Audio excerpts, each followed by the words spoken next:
Man, how are you doing, Rippers? I am doing great. I hope you are doing great and enjoying these beautiful days we're getting. Man, at least here in Oregon, man, it is sunny, yet a little chilly at night, which is my favorite kind. I hate it when it gets hot, right? I like it like 60s, right, during the day, maybe 70, unless I'm going to the lake, to do something fun and get wet, things like that. Then I want like 90-degree weather. But only while I'm in the water, right? Because you don't want it when you get out, you're like, right? That sucks.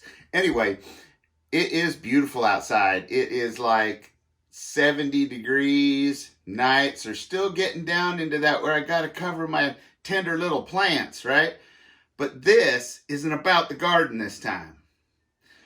It is about you, the viewers. You guys asked that this Scrounging for Preps, I took a look at yard sales and thrift stores, things like that, antique stores, right? So that's what I did. I went and spent a little time. It's a beautiful day. Why not go out, right? Right. And boy, did I score. Now, I spent a little bit more than I would have. It's not the $5 minimum. So I really had to scrounge to get that, right?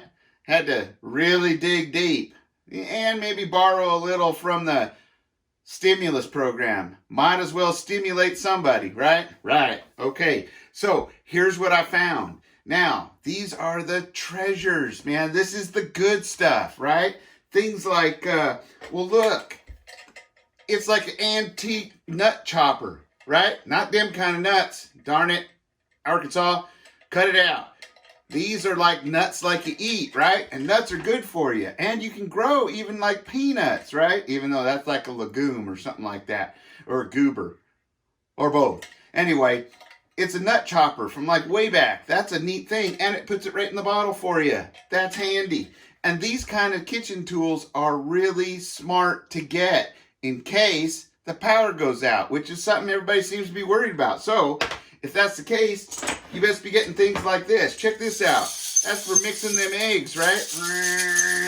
Like that. Or if you even like in the cartoons, you get it behind a boat, right? And you just like that and go across the river. Although I don't think it'll work, so don't do that at home. But these are handy, man. These really work. I'm telling you what. That's neat. In fact, I may even use some of these in some of my cooking videos, right? And then look, like old-fashioned type ice cream scooper. Of course, if there's no electricity, it might be a little hard to make ice cream, but you guys know how to do it, right? If you can get some ice and some cream and some sugar and some rock salt and get one of them tumbler things, those are awesome. I got one that we take out, we put all the ingredients inside, and then on the outside, it's a ball, and then on the outside, you fill it full of ice, right? With some rock salt to get it to get even cooler, right? And then you let the kids kick it around and let the dog nose it around. And all that tumbling, by the time they're tired, they got ice cream, right? It makes like a whole pint of ice cream. I know that's not a lot, but we don't need a lot, right? Because we're trying to get prepper fit, right? So, telling you what, that's a cool thing too if you can ever find one, right? It's an ice cream maker ball. Look for it. Anyway, but wait for it to go on sale. So I got one of these here scoopers, right? And then, what else did I find? Oh, yeah, look. This is a mixer that you do it right in a measuring cup, right? You put your stuff in there. Now, I have to clean these up, of course, because they're old. But you just kind of go like that, right? And you get her going. Might need a little adjustment, right? But look at that. You can just get her going. Like that. Look at that. Woo! And then I got me something mixed up, right? I bet you could even find one that has paddles on it and it'd be like a butter churn, right? You can make your own butter out of milk. That's pretty cool. Now, don't just think there. What about pests or unwanted guests? Look at this old thing, right? I don't even want to cock it all the way because I'll get my fingers stuck in there. But it's a trap, right? But it's not the mean kind of trap that really hurts you with the big old teeth on it. But it's the kind of trap that'll make them hoot and holler and wish they hadn't stepped where they stepped. Right. Okay. I believe that's actually kind of a gopher trap right there. But look at this old thing right here. That's an old-timey mouse trap, right? You put the little bait inside. Look at that. You hang it in there and it sits down like this when it's cocked like that, and then it works in reverse. like our new one snapped like this. This one locks down like that and snaps up and holds on to them. That's pretty cool. Look at that. Made of wood and metal. I bet you could make this yourself. Now, this should make you think. Back in the old days, they were able to make things like this that they needed. So you could use like coat hangers, right? Temper them up once you get them twisted so they have spring in them, right? And then the rest of it's all just coat hangers, staples, and wood and nails. Look at that. And it's still working today. That's pretty cool. Keep this kind of stuff in your mind as examples of what you can do with nothing. Right? Right. Okay. So, also, think medically. Look it. I found me this little antique holder, and you can put alcohol in here so you can sterilize it, right? In here, and then fill those up, and then it's got temperature thermometers, right? And it sits there because you're going to need things like this because the little digital ones are going to stop working if you don't got batteries or power. Just some thinking, right? These are just little things you can pick up and find at yard sales. Look, got me one of them hurricane lanterns, right? You know, they're cheap anyway, but they're a lot cheaper in a yard sale, right? And then, look, even old things like this, you mount this to the wall and it helps you undo your lids from your ball jars. Look at that. It clamps down on it. So you get it set to where you want it, like this. And then you clamp down on it, and then boom, just like that. That's cool. And it's got a bigger one even here, so you can do bigger jars. That's awesome, right? These are things, and ball jars.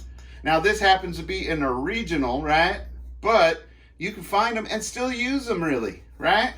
Just got to clean them up, get some new lids for them or something.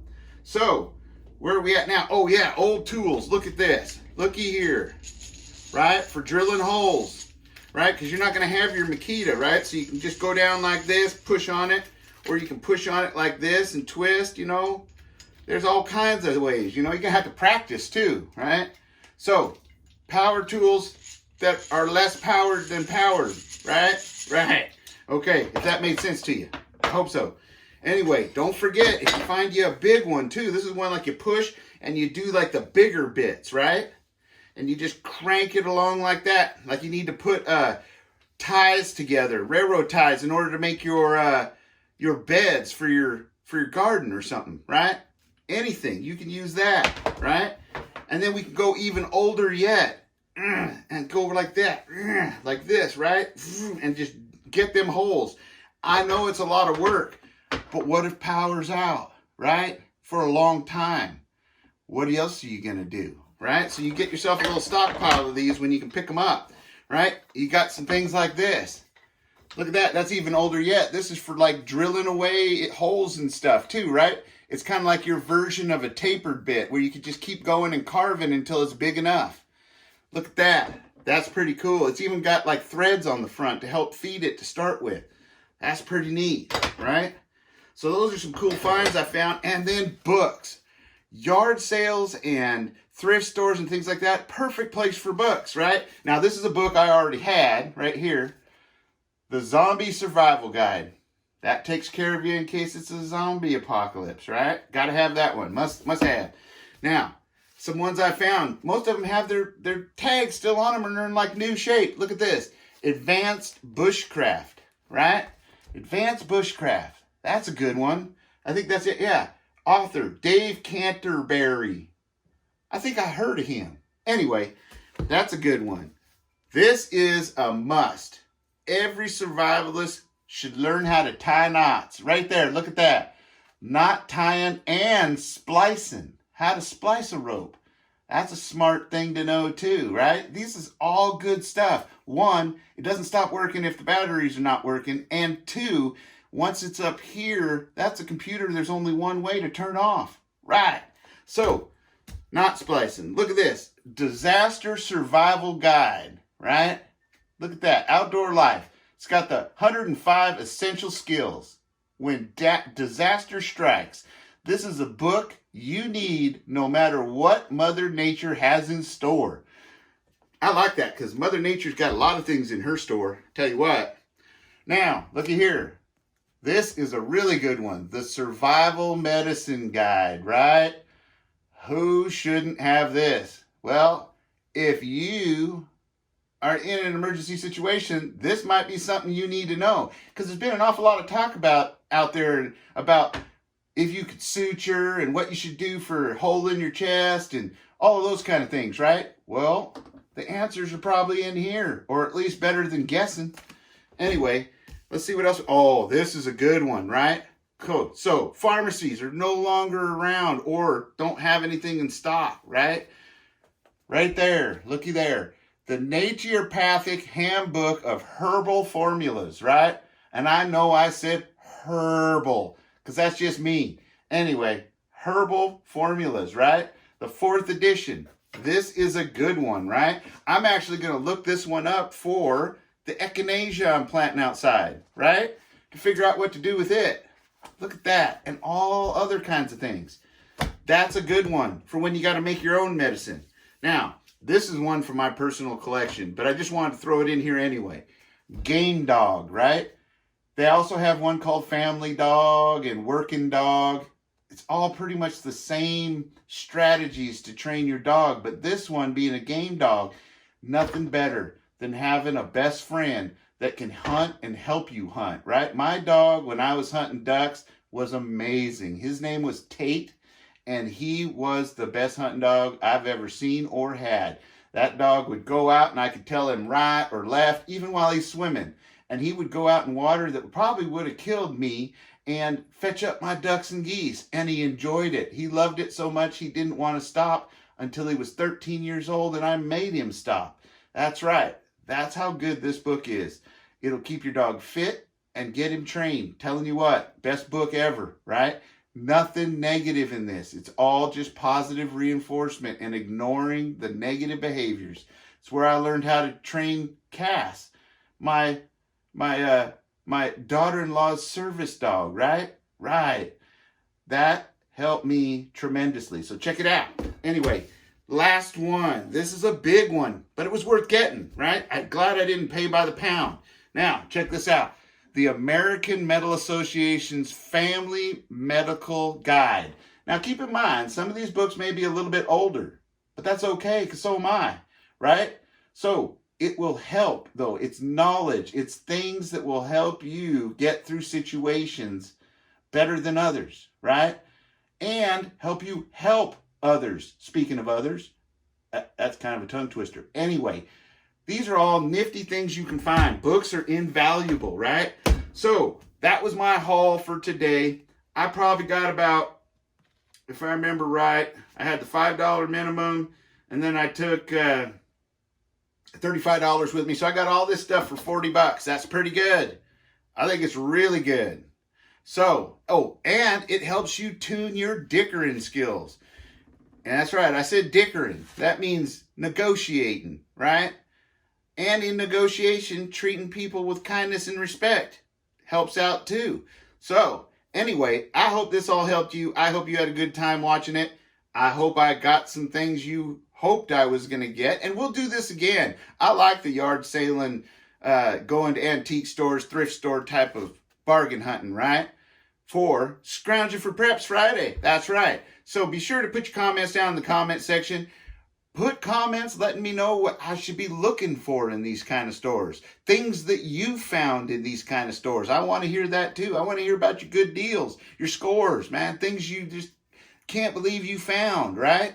I want to hear about it. And also, I want you to like, share, and subscribe. And be sure to share this with others, because if you're having fun, well, shouldn't everybody have fun? That's right. And anyway, be safe, be secure, always be aware of your surroundings, and be ready and prepared for anything that may come our way. Until next time, adios.